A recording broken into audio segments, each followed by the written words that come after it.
What's up, everybody? I am only slightly thankful that ACC football is almost over. It has been a stutter step to the finish with two of our championship teams. Obviously, they play each other, are struggling to the finish, and it's okay. But it's probably been the most lackluster ACC championship that we've had in quite some time. But more than that, we're going to talk about Rivalry Weekend and how we got there and why, oh, why can we just not figure it out when it comes to being on the main stage as a conference. You are Locked On ACC, your daily podcast on the Atlantic Coast Conference. Part of the Locked On Podcast Network, your team every day.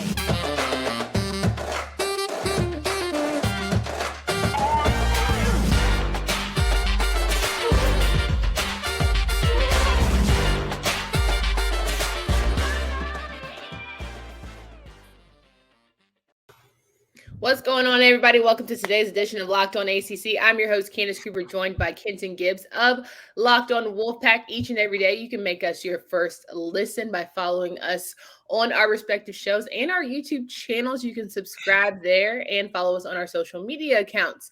Today's episode is all about talking through Rivalry Weekend from an Atlantic perspective. Then tomorrow, we're going to talk about the Coastal, and then we're going to round out and get you ready for the ACC championship game between North Carolina and Clemson. A championship game that I mentioned at the top of the show may not be as exciting as once was because it doesn't have as many national implications, but yet and still, we have two teams fighting for the opportunity to be the best here in our conference. So let's get right to it, shall we?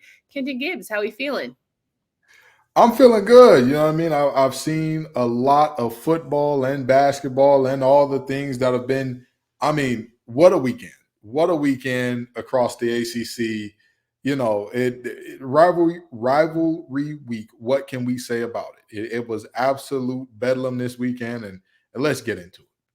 It gave us all the things, top 25 programs falling left and right. But, you know, at the end of the day, that's why you play the game. That's why you never know how it's going to go. And that's why we appreciate it so much. Let's start with our Friday matchups and our Atlantic Division teams. Who knew Florida State was going to be the belle of the ball when it was all said and done? But I just, they've been the highlight for me. Florida State, the Seminoles, the Fighting Norvells, winning 45-38 against Florida.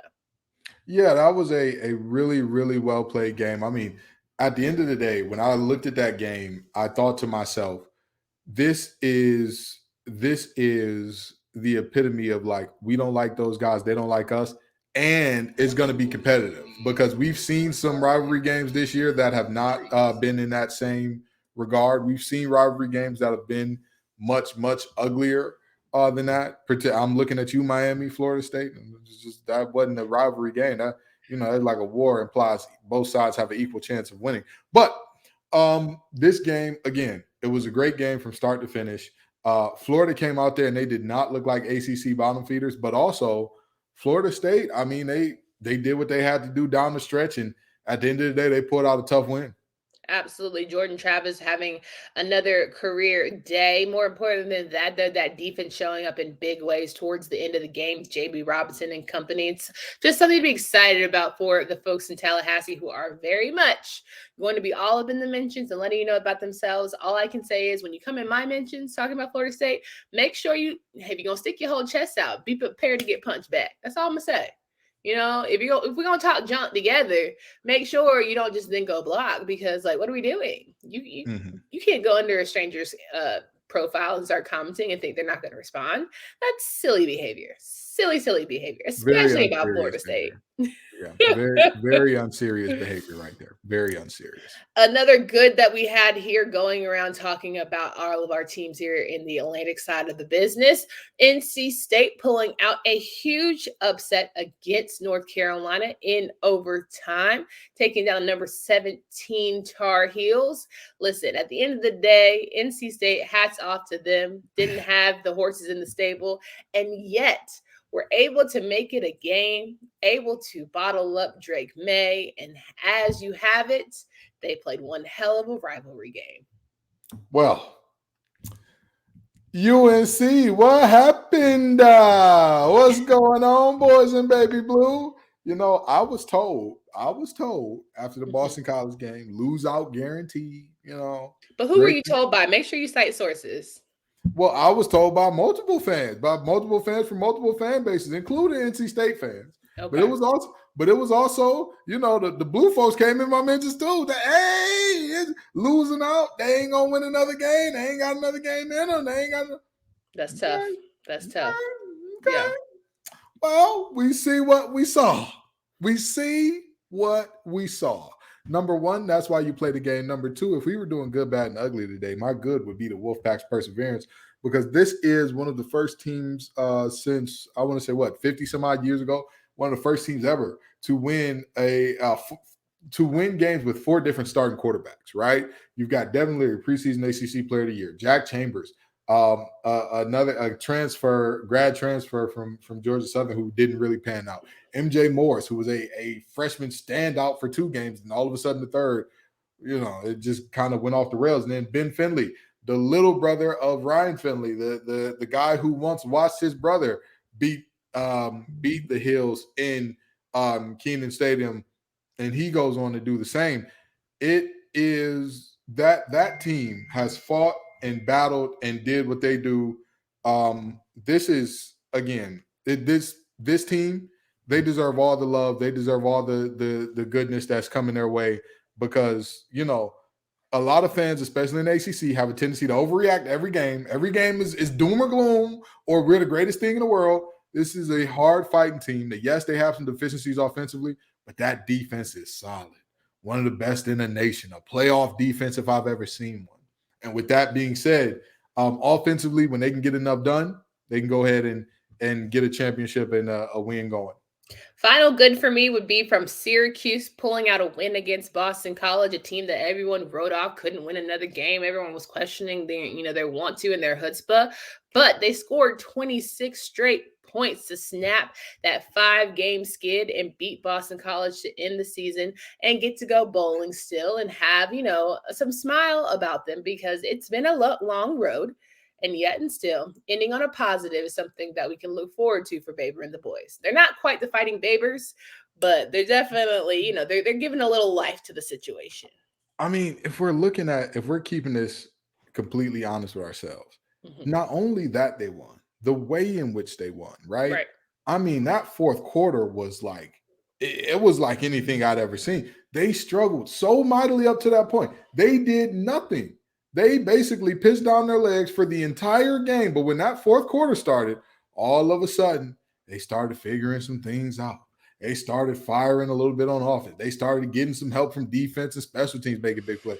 This was a situation where, again, at the end of the day, when I look at Boston College, they pulled off the big upset against NC State and all that. But this was a team that was just having a down year overall. Syracuse was a team going through a very down slump. So for them to come back the way that they did, for them to, again, with what they did in the fourth quarter in terms of forcing fumbles, in terms of, scoring when they needed to, that was a team that they were determined and destined to not, go from 6-0 to 6-6, and they did so. And, I think that ultimately, when you look at the ACC, you got to find some bright moments wherever you can get them, right? And that's certainly something for Syracuse, who started out lightning hot and were able to rally the troops. I think there's promise there. If you still, again, you find a quarterback, that defense is sound, you find a quarterback in consistency, I think you're going to be in a better place for 4 years to come. It just really depends on Babers and that recruiting. Can he figure out how to get guys to come up to Syracuse, New York, and want to play football for him? But hopefully this game shows that promise and they can move forward. All right, we're going to talk a little bit about good, bad, and ugly here every single Monday. Let's talk some more about some, tougher conversations around the ACC. But first, listen, please let me tell you about Upside. Inflation has us all thinking about different ways to cut back, whether it's driving less, dining out less, or buying less at the grocery store. But Upside is an incredible app for anyone who buys groceries or dines out. With Upside, I don't have to cut back because I get cash back on every single purchase. To get started, download the free Upside app using promo code LOCKED and get $5 or more cash back on your first purchase of $10 or more. Upside users are earning more than $1 million every week. That's probably why they have a 4.8 star rating on the App Store. Download the free Upside app and use promo code LOCKED to get $5 or more cash back on your first purchase of $10 or more. That's $5 or more cash back on your first purchase of $10 or more using promo code LOCKED. Now, as we get through things, of course, tis the season of maybe trying to find some new opportunities, and that's why you should hit up our friends at LinkedIn these days. Every new potential hire can feel like a high-stakes wager for your small businesses. You want to be 100% certain that you have access to the best qualified candidates available. That's why you have to check out LinkedIn Jobs. LinkedIn Jobs helps you find the right people for your team faster and for free. LinkedIn Jobs is the place to find those qualified candidates. You can post your job for free at linkedin.com/lockedoncollege. That's linkedin.com/lockedoncollege to post your job for free. Terms and conditions do apply. We're rocking and rolling here with Kenton Gibbs of Locked On Wolfpack. We're talking through some of the really good and sort of bad, maybe a little downright ugly things that happened during Rivalry weekend. And, for me, let's get into the bad, right? At the end of the day, you always want to have your teams playing well, but Louisville, my guys, all I needed y'all to do was keep this top 25 energy, keep things rolling. You didn't have Malik Cunningham on as consistently as you've wanted to. You've had the backup in demand, and, your defense has been pretty sound. Not so much the case in Lexington. Don't know what happened, but my, oh my, was that one of the ugliest 26-13 victories I've seen in a while. Louisville fell short and easily will drop out of the top 25 because Kentucky has not quite had their season that they've wanted. But that's why you play the game, and this is why rivalry weeks are so important. When I look at this Louisville team, I try to tell everybody all the time, yes, you're only funky as your last cut, but you're also never as good as everybody says you are when you're winning. You're never as bad as everybody says you are when you're losing. Somehow people convinced themselves that this was a Louisville team that was like, oh, this is a dominant team, and they figured it out. I mean, again, Who said that? Yes, you can only play who's in front of you. But again, let's look at the full picture, the full slate of things in terms of what was going on during that winning streak that they had, right? So you lose to Boston College. Okay, cool. After that, you beat Virginia. Virginia was terrible all year, even before the tragedy, with all due respect. Pitt, Keaton Slovis has been god-awful all year, with all due respect. Wake Forest, hey, that's a good win. Even with the struggles Wake Forest has had down the stretch, that's a good win. James Madison, you ought to beat James Madison. You lose to Clemson.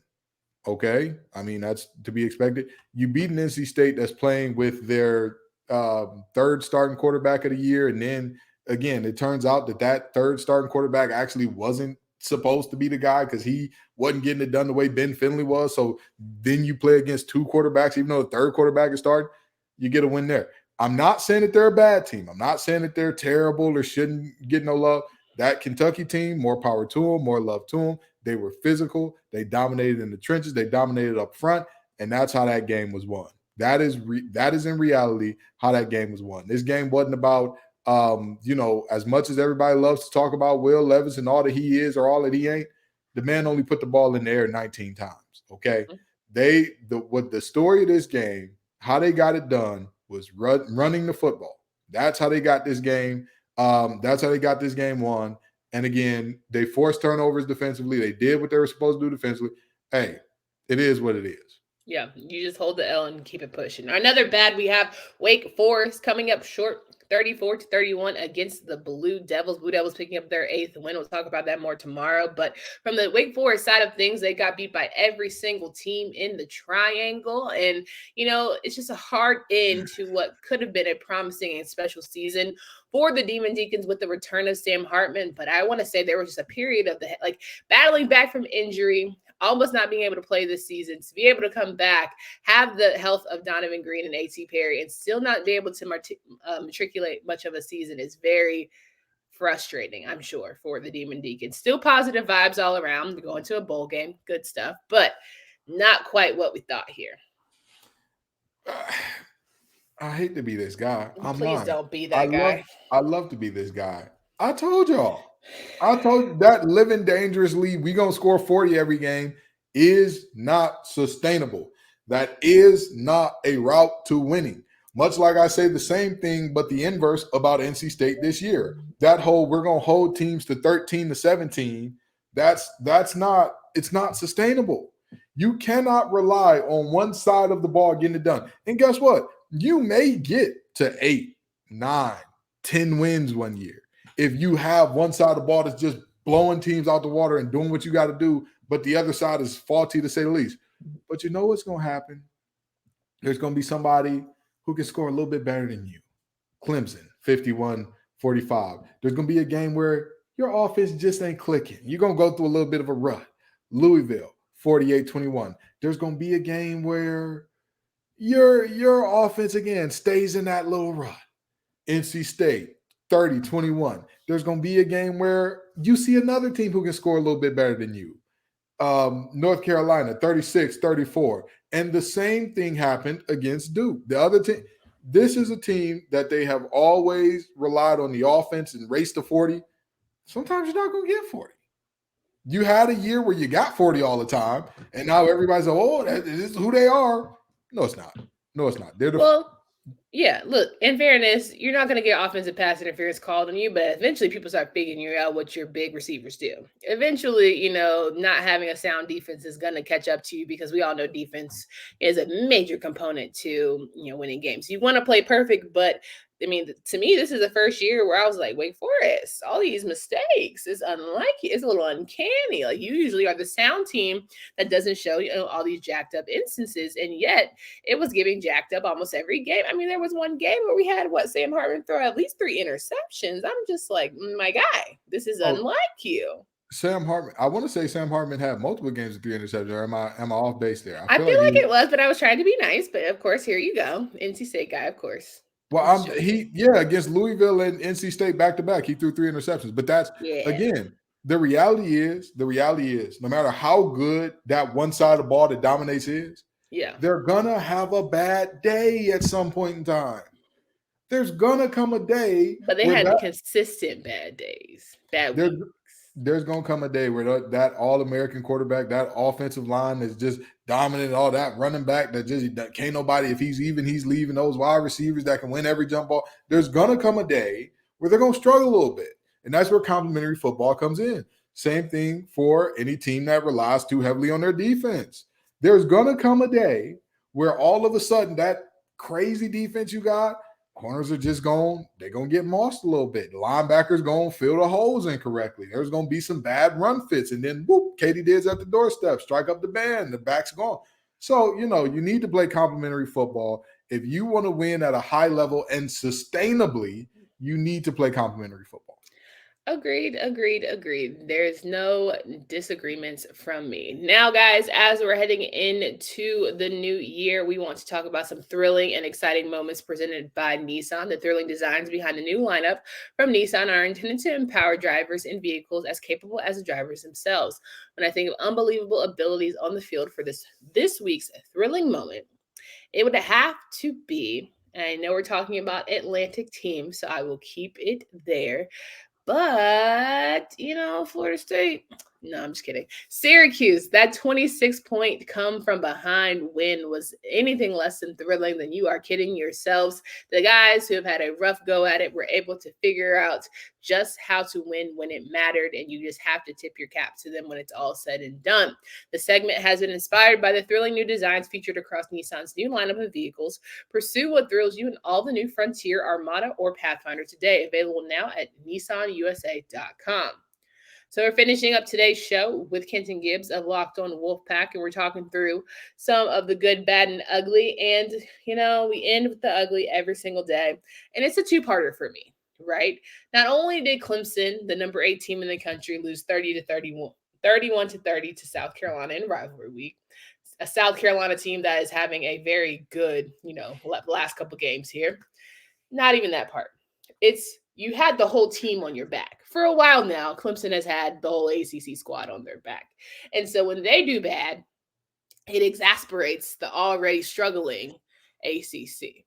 To get beat by an unranked South Carolina team put the ACC in a position with which not only are we not going to have anybody in college football playoff conversation, period, but it has everyone making us the butt of every joke. I even saw people saying that we were damn near like the AAC, like we can't even compete with the Big South, like we need to just consider why we're even doing this bad boy. Like it just gave me a little bit of a tear, thug tear, because I just want us to be a powerhouse conference, like we say, like we claim. We know all the money's in football. We know we need to get it right. But Clemson can't do the heavy lifting, but for so, like you said, you can only be good for so long. 6-7 years of a good run. They've had their time. DJ might not be the guy, but I don't know if Cade is much better. We can have that conversation for a later day. All I'm saying is we look very funny in the light as a unit. We look bad as a unit. ACC. I 100% agree with you there, and I'll say this. This was a tough week for the ACC, but we're both wearing black because we're in mourning. It's clear. It's clear if you're watching the YouTube show. Absolutely not. I am just wearing black by happenstance because I'm not in mourning. Okay. Whatsoever. My bad. Ugly is that? I'm sorry. My ugly, rather. My ugly again. UNC, what happened? Oh, I'm sorry. It's supposed to be Atlantic. Sorry, don't care. I told you your boys better win out. I told you your boys better win out when you was talking about it. Couldn't you save this for tomorrow? No, it's coming back tomorrow too. Don't worry. Okay. We got more ugly. We got more ugly from your boys. We got more ugly. Don't worry. A number one team lost twice in a week. Don't worry. We got more ugly from your boys. But with that being said, ooh-wee, UNC, what happened? Again, all I'm going to say is this. I was told that a freshman was going to have his Heisman moment and that he was going to put on the show and that he was going to get his ticket to New York. And all the things that went down. When we talked about the Heisman situation last week, what did I say had to happen? I said, Corum is a little banged up. If he doesn't play and Stroud plays poorly, he's got a shot. There's a path for Drake to end up in New York. And he said, it's cold up there. They got rats. I like driving my car. They be taking subways. That ain't even for me. That ain't my type of thing there. Because he ain't want to go. He ain't want no parts in New York. And New York ain't want no parts of him. Because, boy, I tell you what. And then the college kickers doing college kicker things. Ooh, you hate to see it. And then to see that their kicker went to Ohio State to lose to Michigan. Oh, you hate to see it. You hate to see it. But anywho, I'm going to yield my time because, boy, was that ugly. Was that ugly from them boys in baby blue. How about that Wolfpack? We so appreciate you staying on script and doing GB for the Atlantic. Thank you so much. Really, really appreciate that. And on that note, ladies and gentlemen, we will be back tomorrow for Tuesday's GB. We will talk through Georgia Tech. They might be finding them a new coach. We will talk about our friends at Duke who have 8 games. Should Mike Elko be the coach of the year? We'll talk about North Carolina and the lost hopes for Drake May to go to the Big Apple and how he potentially could pass through. And then more than that, we'll talk about that Pitt Miami. Just what was that? Okay, that was giving Big East. I don't even know. That just was a game that wasn't really. We'll have all of those discussions and more for Kenton Gibbs and Candace Cooper. Until next time.